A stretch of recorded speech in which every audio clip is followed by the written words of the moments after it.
Hi, my name's Ameena. I grew up in a traditional Bangladeshi background.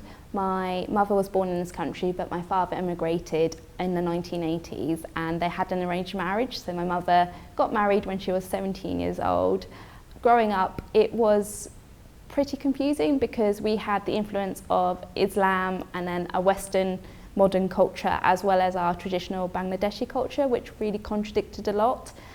I knew I was always different to the children because my mother would always say, no, we can't do that because we're Muslim or we're Asian, but I never really understood why.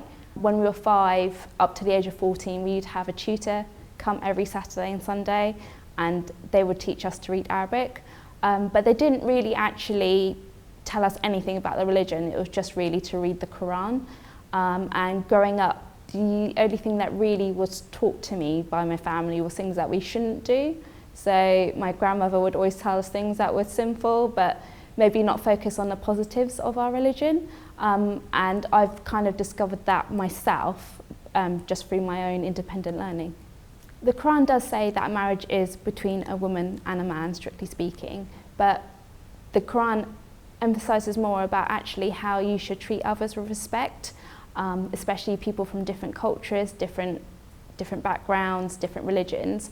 And there's a lot of verses where actually Muslims are encouraged to break bread with Jewish people, Christians, and people from different faiths. I believe that the Quran actually talks a lot more about how you should treat people with kindness and how you should never hurt anybody with your words or your actions. So I think that's much more important to focus on those aspects than maybe one verse in isolation. I wear a rainbow lanyard at work because I feel quite passionately that as a Muslim I should be a vocal supporter of the LGBTQ community, and I'm quite proud to tell other people about that.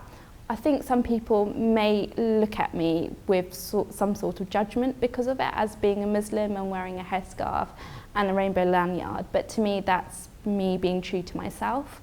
I think a lot of Muslims don't have any prejudice in their hearts, but they maybe are scared to be vocal supporters of another community. I feel like there's a lot of things that can be done to improve the relationship between the Muslim community and the LGBT community. Firstly, I think there's events that Muslims can partake in with the LGBT community and vice versa, just to really break down those barriers and break down the misconceptions that maybe both communities may have about one another. I personally believe that it really starts with the younger generations because prejudice is a learned behaviour. No one's born with prejudice, and changing the minds of people that are young will really help in the future.